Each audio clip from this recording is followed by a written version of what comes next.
Guys, this is Andrew here. I'm with TCGU University looking at game Weiss Schwarz. We're going to be looking at the Conqueror of Flames Shizu card and combo in the deck that just came out for Slime. Let's take a look. Alright, so starting out with the deck build here, we have Conqueror of Flames Shizu. This card is, I'd say, your best level 1 combo that you get with the Slime set. It is blue, and it starts off with what we call Pants Trigger, or a Climax Salvage. It's super good and super relevant for getting your combos off and getting the cards that you need, especially with this deck. We'll be taking a look at a card later that actually makes this essentially gold for this deck. When you play this combo, though, you get to mill the top 2 cards of your deck, and whatever level the 2 cards equal to, you get to salvage a card equal to that. And then also, when this card dies, it goes to your memory. So it's going to be compressing your deck along the way throughout the game. And then right in that, we're going to be seeing our second combo here, Successor Rimuru, which going along with that, we're also going to be playing your Predator Rimuru. Oop, pardon me. Successor Rimuru combos with Megaru Mono, and it's on a wind trigger, so it's not going to be one of your best triggers. But still, we're going to be able to basically do whatever we want with our combos throughout the game. What Successor Rimuru does is it comes onto the board. You get to draw 3 cards, and then from that you get, or look at the top 3 cards, pardon me, and then from that you get to choose one and add it to hand. You don't have to show your opponent. The combo is when it attacks, pay 2, deal 2. So when you have Megaru Mono on the board, you get to deal 2 by paying the 2. And that's super important for making sure that we're able to push out that damage throughout the game. And then on top of that, when you have your Conqueror of Flames Shizu in memory, you can pay 1 and rest this card, and you get to put out a Predator Rimuru, which not only gives you a heal, it gets power for the number of markers that are going to be under this card. And that's something that we're going to be taking a look at, because we are actually going to be able to early play Successor Rimuru with Inherited Wishes Rimuru. And this card is super cool because essentially we get to use more of our cards in one of my favorite cards from the set, Last Journey Shizu. What this card does is it gives you the ability to pay 1, ditch a climax from your hand, and salvage a climax that you need. So whenever you need a combo, this card is your key. This card is your answer. And Successor Rimuru says, when this is on the stage, you take a Last Journey Shizu, put it under as a marker, and then this becomes a marker to play your Successor Rimuru. So you have 2 markers here. You rest this when you have your combo out, and then your 2 markers transfer under, and you get a heal off of that. It's something that's super cool and super new, at least to the English meta, something that we haven't seen, and it just is something that I find super fun, especially with something that's on a climax swapping card. Following that, I actually play masks in my build. We play 3 of the search masks. When you play it, you get to search for 1 demon containment character in your whole deck's demon containment, so that is basically irrelevant. So search for a character, and then you put this card into your memory, compressing your deck. On top of that, we have a 1 of the backup, which gives you 2,500 power to one of your demon containment characters, again, every card in the deck. And then while this is in memory, you can ditch a climax. It's something that I find to be irrelevant unless you're really in a pinch and you need to get that back in your deck for your flip. Going past that, another card that actually needs Conqueror of Flame Shizu in memory, if you have 2 Conqueror of Flame Shizus in your memory, you can early play this 3/2, and what it does is it heals, and then also it has an ability to encore by ditching a demon containment character. So this has staying power on the field. It's something that can come out early and pretty easily, and it's something that I'd just say is a pretty value card as far as it having the ability to stay on the board. Going along with that, we have another card that plays just right in hand with the whole deck. And what this card does is it is a Chloe, which is a character we haven't seen in the deck.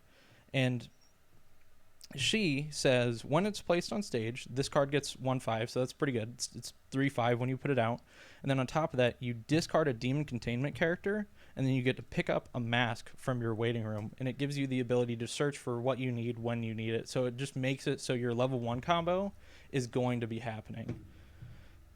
After that, we go into our Xions, which is an early play Xion by having 2 or less climaxes in your waiting room. It gains 2,000 power during your turn if all your characters are deemed in containment, which again, all of them are.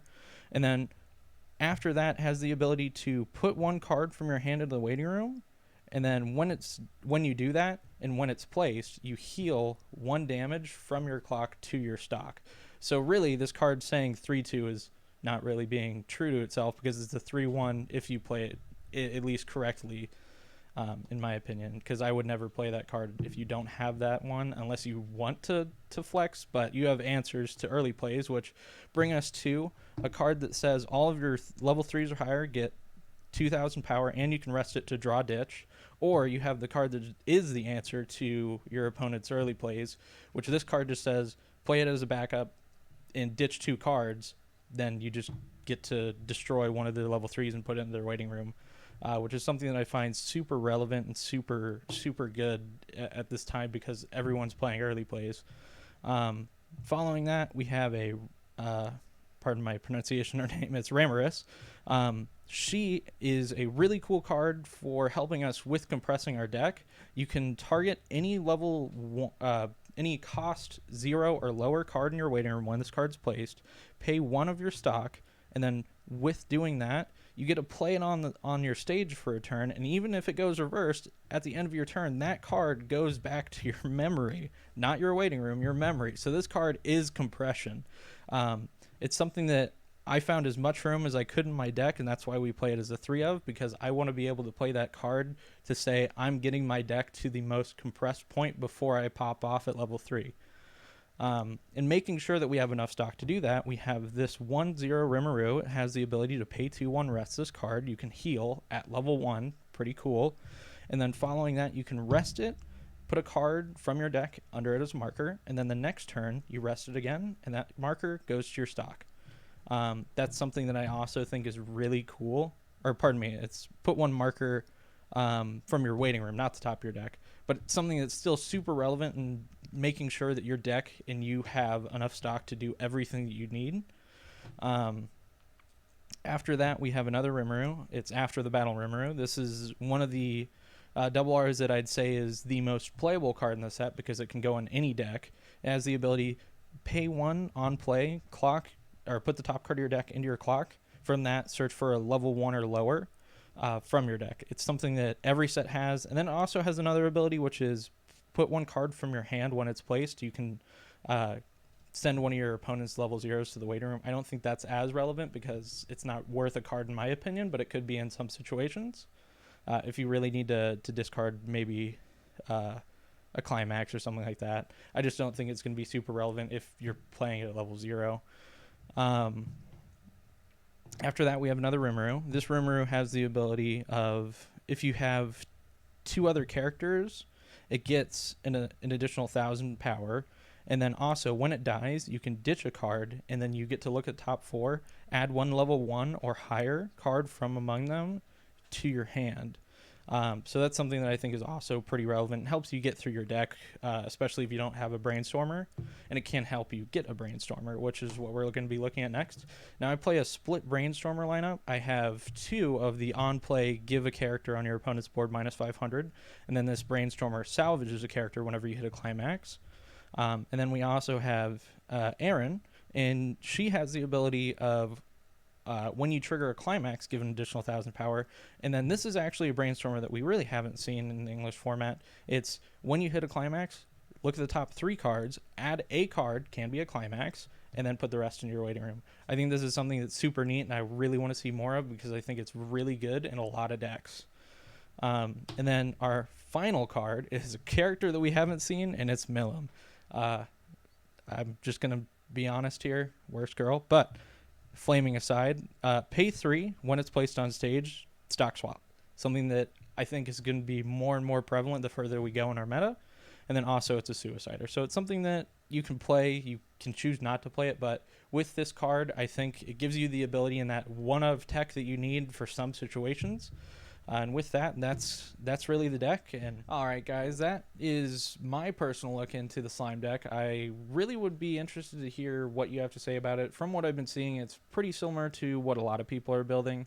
But I think there's enough variation in this set that you can really do whatever you want. There's not really a bad card in this set, but I definitely say Shizu is the way to go when you have to go to to your level 1 combo. I really would say the Mask is another good card that might see play, might not see play, but with it having just an ability to compress your deck, it's something that I find a lot more value in because it's compression that can't be undone like stock can. Especially with the prevalence of stock swaps in a lot of decks, and even this deck having the ability to stock swap. But with that, let me know what you have to say. I'll be in the comments for sure. I also am on the Discord. If you want, you can follow us on Patreon to get access to the Discord. In addition, you can also check out any of our other deck profiles. And with that, I've been Andrew. Have a great rest of your day.